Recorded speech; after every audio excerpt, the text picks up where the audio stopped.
All right, hi guys. Kate here from Real Food RN. Hello, Julie Drain. Um, so I am trying to squeeze in part 3 of this Periscope series that I'm doing on getting on the road to wellness and staying there. I have a baby napping who's kind of waking up, so I'm going to hope to squeeze this in. I think it's really important, and I really wanted to get this done. So part 1, I talked about getting rid of things in your house, everything from bad food to bad people to bad clothes to anything that is not serving you any longer. Ditch it. Part 2, I talked about once you have all that junk out of your life, how do you bring stuff in that is serving you, things that are good for you, getting rid of toxins and replacing them with non-toxins, getting rid of junk food, replacing it with real food. You get my drift. Now I wanted to dig into a little bit more of the health practices that you need to start adding to your life, because I think that health is not just eating good food. I think it is about movement, sleep, detoxification, mental health, everything. It's all encompassing. So I think it's really important to embrace all these different areas and make all of them work to the extent that you can in order to find your real level of health. So today I wanted to touch on, what was I going to talk about today? I want to talk about movement and sleep, because I think those are two very, very important ones that, oh, I certainly love.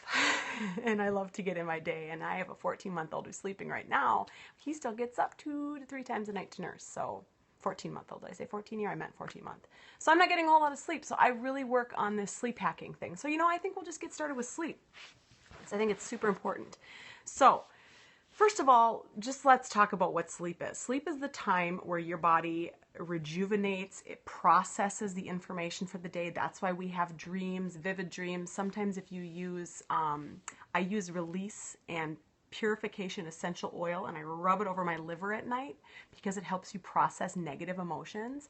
And when I do that, I have crazy dreams. When I don't have the crazy dreams. So I'm clearly processing something. So it's really interesting. You should try that sometime. Really cool way to process. If you're feeling kind of grumpy and you just want to get that out, I use that roller ball on my liver before I go to bed. I have wild dreams. But that's the time of night. That's the time of your day that you're processing stuff. So you need that. You need that to learn, to remember things, to rejuvenate. I mean, each organ system detoxifies during a certain period of time throughout the night. And I'm going to put this into a post so I can probably link to what I'm talking about. But if there's a certain time of night that you wake up, say for example, every night you wake up between 1 and 3, and maybe you lay there from 1 to 3 wide awake. Thanks for all the hearts, guys. Oh, and if you want to share, just swipe right or left and share it with your friends. I really appreciate it. But if you're waking up between 1 and 3, that's the liver. So if your liver is impaired, I like to diffuse essential oil to calm me down. Yes. Oh, I know. I love to diffuse peace and calming to help me calm down at night. And cedarwood. Cedarwood. My mom said she diffused it in the afternoon the other day. Ended up taking a involuntary afternoon nap. So cedarwood's a great one. But so there's different, and then earlier in the night it's like kidneys, and so pay attention to times of night when you wake up, and then investigate and see if maybe that time of the night, because you constantly wake up at that same time, and it's not because your neighbor comes home from work at 2 a.m. I mean, obviously that would be waking you up. If it's just you automatically wake up and you're like, why am I awake every time at this night? Why do I always look at the clock at 2:03? So look up what organ system that might be, and see if maybe you can help that organ system out a little bit with, maybe some detoxification, some foods that really nourish that particular organ, or some essential oils that support that organ system too. So there's lots of different ways that you can work with that, but that is something to pay attention to when you're sleeping. And you really want to try to optimize your sleep. So getting rid of those night wakings is going to obviously optimize your sleep. Sleep is very underappreciated by everybody. We tend to think that we should just go in our society. I think Martha Stewart sleeps like 4 hours a night. I mean, it's like crazy. Our bodies will adjust, but it doesn't mean it's good for us. I used to work back-to-back 17-hour shifts. I don't do those long shifts anymore, but I would sleep like 5 hours in between, and I felt horrible, like all the time, and I think that's a big contributing factor to my adrenal fatigue. So you want to get sleep. Now, the ways that I optimize my sleep every night are, first of all, we'll just get started in my day. So as soon as the sun starts going down, and we have screens on because we're a technological family. I blog, and my husband works from home sometimes, and we have TVs. So we have that blue light coming in. Well, back in prehistoric times when we didn't have all these electronic devices, we had like campfires, and that orange light, that blue light of the daytime went away. And that orange light didn't stimulate cortisol production like the blue light does. When you wake up in the morning, you go outside, you get that blue light, stimulates cortisol production. Your body says, hey, time to start the day. Well, you get that from your screens at night. So we need to get that blue light out of our eyes so we can stop producing cortisol and start producing melatonin, which is our natural sleep hormone. Now, I'm not saying that you should start taking melatonin. We'll touch on that. You need to start getting your own intrinsic melatonin production to start working. Now, there are some foods that do that, like tart cherry juice is, that's really the only one I know. There might be more, but tart cherry juice is one that helps. That's why I have it in my elderberry gummies for kids, because it helps them sleep and it helps give them a immune boost. So I remedy this by wearing orange glasses, and I put them on in the last scope. They're in my bedroom right now, so I don't have them with me. I should have grabbed them. They're orange safety glasses. Now, you can buy the really fancy recommendations to nursing moms who wake every 3 hours. Well, I'm talking about that right now because that's what I'm doing too. I'll get into the waking up a lot and what you can do to get the best quality sleep. First of all, it's getting melatonin production up. And I wear these orange safety glasses, and yes, I look ridiculous.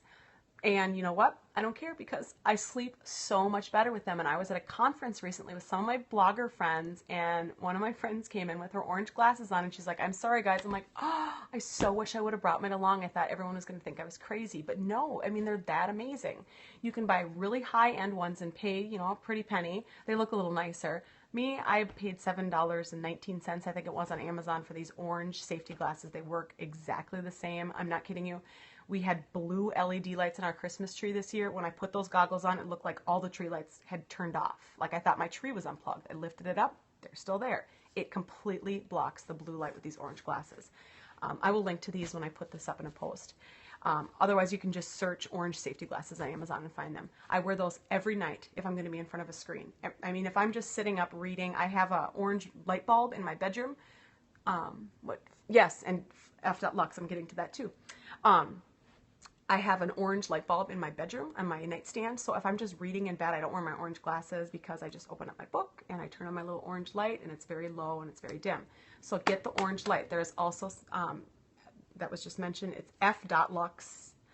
If you search it online, Flux, I think is how you'd say it. It's an app that you can put in your computer. Some Q&A scopes. You should do some Q&A scopes. I know. I want to do some Q&A scopes. I'm going to. I just want to get this series done, and I'm for sure going to do that because I love this stuff. I could talk for hours. But you install this app, that Flux app. It's on. You can get it on your phone. I have a Mac. I have it on my Mac. And when the sun sets, it automatically dims my screen. So how did you hear about the orange light? Oh, there's all kinds of stuff out there.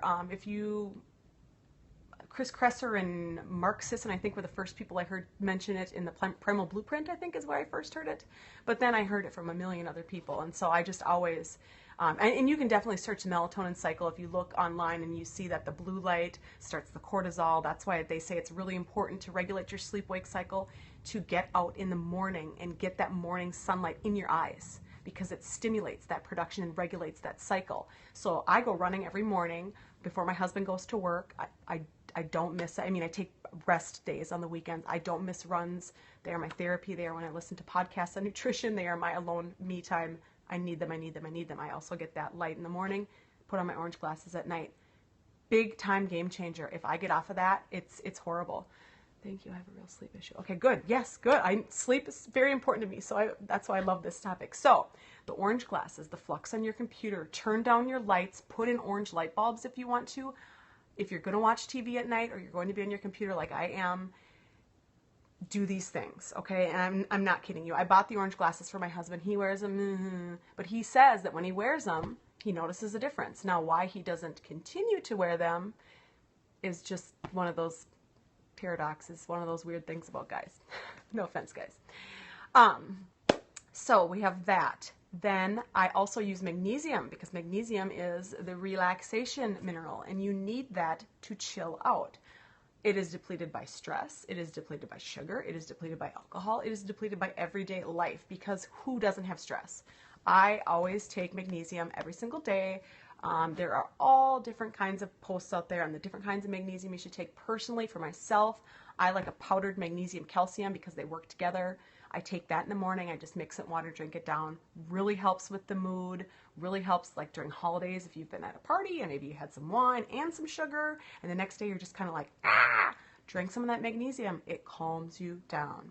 I also use the magnesium oil before I go to bed at night, and I have that oil recipe on my blog. It's just called magnesium oil. You can search for it. It's super easy to make. For the turning off Wi-Fi at night helps too. Yes, you know what? I've heard that too, and I've been meaning to get my husband to go turn off our Wi-Fi at night before we go to bed. Must take Meg before bed or if stomach upset. Yes, that's why I do. And yes, my husband does magnesium at night. He takes his early, and I just do mine because I do the bulk of my stuff in the morning. So I just mix it all together with my slurry of deliciousness in the morning and just down the hatch. But I find that it kind of helps me even out the morning because I get up at 4:30, and sometimes I'm kind of crabby being up at 4:30 in the morning. Like, why do I have to be up? So my magnesium helps.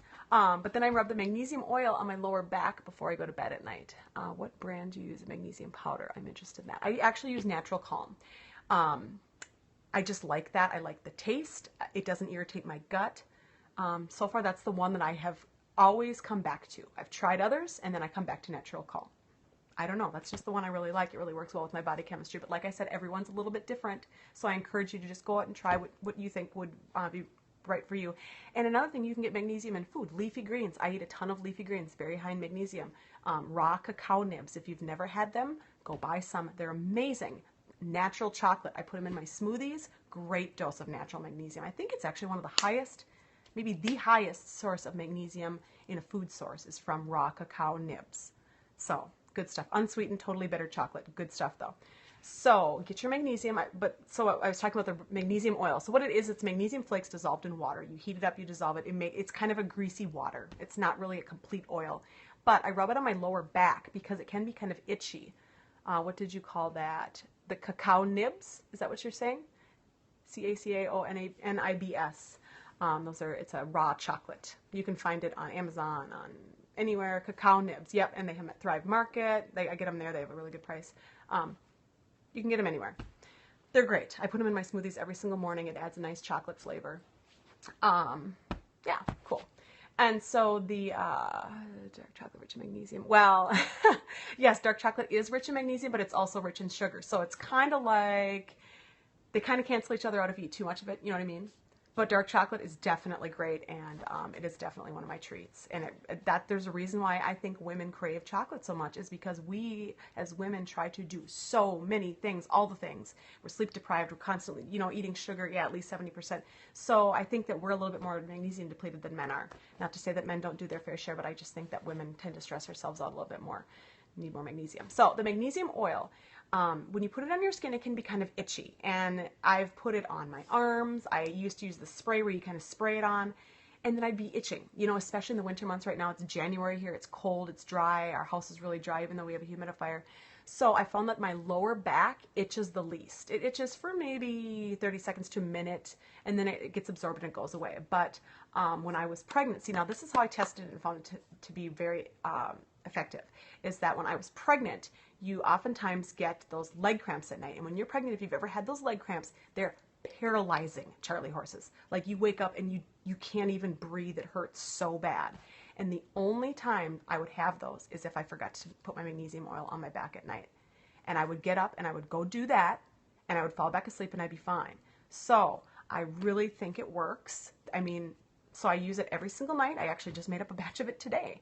And I use that every single night. I make a big batch of it. I put it in a mason jar with a plastic lid, glass mason jar with a plastic lid so that the salts don't corrode the lid. Put it up in my cabinet. I have a little dropper bottle in my cabinet, or in my medicine cabinet in my bathroom, and I just keep filling that little dropper bottle from the big bottle. And then I just take a dropper full, put it in the palm of my hand, rub it on my lower back at night, PJs, good to go. So that's magnesium. That helps with sleep as well. So this is preparatory up to sleep. Magnesium oil, the orange stuff, chamomile tea can help. I do that quite a bit. And then turmeric milk is one thing that I have really found to help my sleep. Now, I don't think there's a lot of posts out there saying turmeric for sleep. It's more for inflammation, but I don't wonder if maybe the modulating the inflammation response kind of helps you sleep and rest better. But I have a turmeric milk recipe on my blog, and I take that turmeric and it's a combination of ginger, black pepper, and turmeric powder, which is super anti-inflammatory, very beneficial for your health. Google turmeric PubMed and you will find so many articles talking about it, from everything from cancer to, inflammatory conditions to everything. It's a very wonderful food. I'm not saying go buy the capsules and start popping the capsules. I'm saying buy the turmeric powder, the ground up dried turmeric root. And I mix that with ginger and black pepper to make it more bioavailable and gut healing. It doesn't cause reflux at night. No, it doesn't. I've never had any issues with that. I mix it in coconut milk or raw milk or something that I warm up a little bit and just make like a nice turmeric milk. Lately, I've actually been just mixing it in. I put it in a jar with some cold bone broth. This is really boring, but it's a way to get it down. Dump in some of my turmeric mixture, stir it, shake it up, drink it down, so I can get my bone broth and my turmeric all in. Nice dose of anti-inflammatory, gut healing goodness. So I do that before I go to bed too.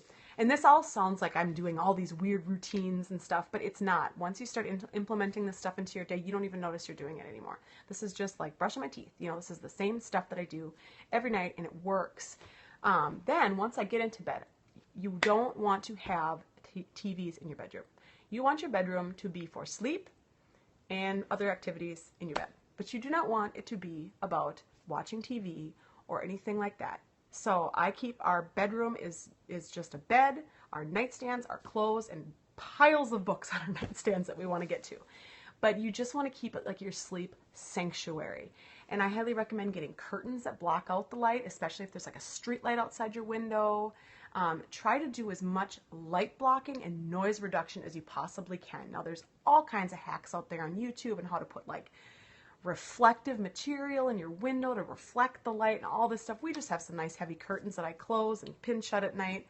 And then I wear an eye mask at night, just a standard cheapy Amazon black eye mask over my eyes.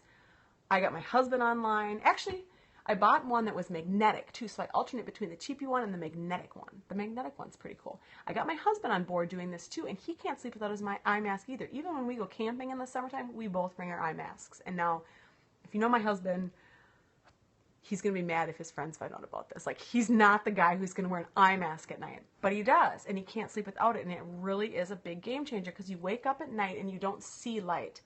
We have a nightlight in our bathroom that's got a little tiny orange light bulb in there so you can see to go to the bathroom at night, but we don't have to flick on any lights. Got the mask, I just pull it up. I put earplugs in my ears. That really helps. Even though I have a baby sleeping next door in his crib, it's a lot easier. I can still hear him. I'm a mom. You can hear your baby cry from 2 miles away, I swear. I can hear him. I sleep a lot better if I block out some of that noise. I also have a fan on. They say that the white noise reduction machines, there's been some articles that have come out recently saying they're not so good. So we do a fan, which is different. So I have a fan on at night. How do you find the orange light for a night light? I just found some little orange bulbs. I don't remember where I even found the orange light bulbs. Maybe even like Menards. You guys have Menards where you are, Home Depot, something like that. That's where I kind of got all those things. Otherwise, just a very dim bulb and a really tiny nightlight works just fine. So just try to keep the light stimulation down. There have been studies that have shown where there was people sleeping and they were measuring their sleep and they shine a laser, a little tiny laser point on the back of their knee, and it disrupted their sleep. That's how sensitive we are to light. I mean, it's like serious, guys. So you don't want to be in a room with all the windows open, all the noise outside, lights shining in on you. You don't want that. Maybe you are sleeping, but you're not getting the deep quality sleep that you want. So wear that eye mask, earplugs. I like earplugs. That's entirely up to you if you want that. I like to have my ceiling fan on. Electronic devices, don't have your cell phone sitting right next to your head on a nightstand. If you can at all, eliminate electronic devices in your bedroom altogether, that's even better. And then maybe get one of those alarm clocks that slowly lights up with music in the morning, ambiance. I don't have that. I actually have my cell phone just in case there's a family emergency or something like that. But I have this little magnetic EMF blocker thing that sits in front of it, and it's all the way on the edge. We also have an earthing mat in our bedroom right next to the dresser, so when we come in to go to bed, we kind of get rid of the charge. If you've ever heard of earthing, it's putting your feet on something that's grounding, like the earth's surface, or an earthing mat, to kind of pull that electrical charge that you build up in your body from all your devices and all the movement. Google it, it's a real thing. This isn't crazy talk. So we have this little earthing mat in our bedroom too. Step on that before I go to bed, put on my eye mask, put on my earplugs, turn on my fan, I'm good to go. Now, I said I was going to touch on melatonin. Now, sleep aids should be used just for that, as a sleep aid. Like, say, for example, you have a major surgery and you're in the hospital and you can't sleep at all, and you have pain meds that are making you crazy, and you just want to sleep so you can heal. That might be an okay time for you to take some Ambien or something like that when you're in the hospital. I don't think that it's a really good plan to chronically use sleep meds, because you're getting a medicated sleep. You're not getting a high quality, natural REM sleep, and you need that to be restorative. We go through sleep cycles at night. So if you're medicating yourself every night with either alcohol or pills, you're not getting the sleep that you want. Yes, you may fall asleep, but you're not going to be rejuvenated. And I challenge you to get all that crap out of your life and really focus on getting good quality sleep. And once you do, you're going to be like, whoa, this is what sleep is. I promise. You are going to feel like $1,000,000 once you start sleeping well. When I was pregnant, I also used a pillow that I wrapped around to help support my back. So sometimes you just need some support between your legs or behind your back to help you sleep better. So you might want to experiment with pillows too. But melatonin was something I was going to touch on the topic of sleep meds. Now, melatonin is a hormone produced in our body, and if we don't honor our sleep cycles, our melatonin production shuts down, and therefore we don't sleep as well. Serotonin and tryptophan is also involved in that stuff too. So gut health is also a very important part in all the production of all of these cascades of hormones that all work together. But I really don't recommend taking supplemental melatonin. I've read articles that say, like Chris Kresser and Mark Sisson, for example, have written articles on melatonin for jet lag. So if you're traveling and you need something to help you sleep because you're traveling like to another country across the pond and you're in a new time zone, melatonin is indicated in those cases. I'm not being prescriptive in nature, but I'm just saying that is what I've heard. So I personally do not think that supplementing with anything for sleep other than just the natural calming minerals are a good thing. So that's all my sleep routine. Try to get up at the same time every day if possible. And the weekend, sleep in a little bit maybe, but can cause crazy dreams too. Melatonin, yeah, it can. And sleep medications can. I mean, Ambien, there's all kinds of these stories of people like driving in their cars and not remembering it. I mean, it's scary stuff. You don't want to be on the other side of that.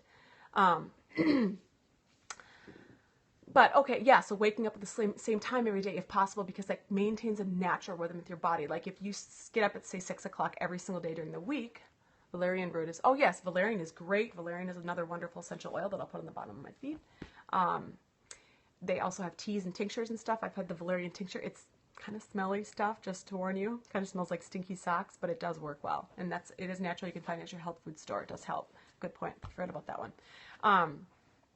Because now back into the getting up at the same time. If you're getting up at 7 a.m. every morning, and then say on the weekends you're staying out till 2 o'clock in the morning and sleeping until noon, it's going to throw everything off, and you're not going to be getting the restorative sleep. So depending on what phase you are in life, if you're in college, it's a little different versus whatever. But I mean, and if you're a parent that's getting up every night, you just can't wait to go to bed.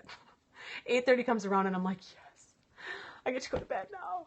So it depends on what season of life that you're in. So that's kind of my whole sleep thing. Let's see, I had some notes in here. I never pay attention to my notes because I go on tangents. Blue light. Okay, yeah. So, another good one is Epsom salt baths. That's another form of magnesium. I know if I take an Epsom salt bath at night, put a little lavender in there, when I get out, I feel just like a blob. Like I could just go immediately to bed and fall asleep, and I do. So I highly recommend it if you can do it. If your kids are in bed and you can just sneak in and get a little Epsom salt bath, and put in a lot. I mean, don't just like sprinkle in a tablespoon. Put in a cup or two of Epsom salts. Put some drops in the Epsom salts before you go in. Peace and calming, lavender, some of those really good relaxing essential oils are really, really, really good for sleep. They really help you fall asleep. I know my little guy last night was just wound up because Daddy had him all keyed up. I did some Roman chamomile and lavender on the bottom of his feet in a roller bottle with a carrier oil, and he slept so well last night. He only got up once. Miracle! All right, eye mask, earplugs. Okay, so we got all that. Now I just want to touch on movement. I'm going to try to keep this short. I can hear them in there.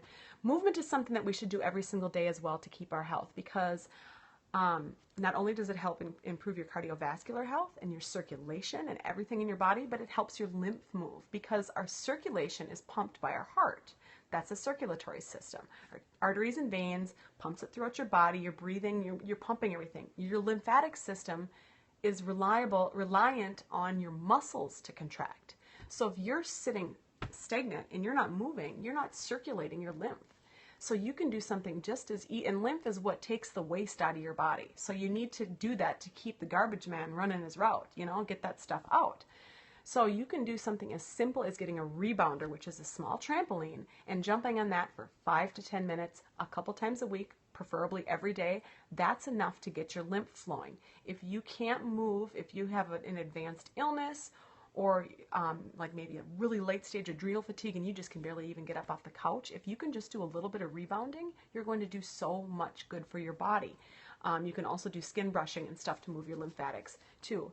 But rebounding really helps. And just moving around, you need to find something that you enjoy. Every January, everybody gets the gym memberships and they go on and they hit the treadmill and they hit the weights. And it's not as much fun, but they're going to keep doing it. And then February, people start dropping off. I've seen it a million times. I've done it myself. I love running. I don't love treadmills. Put me on a treadmill.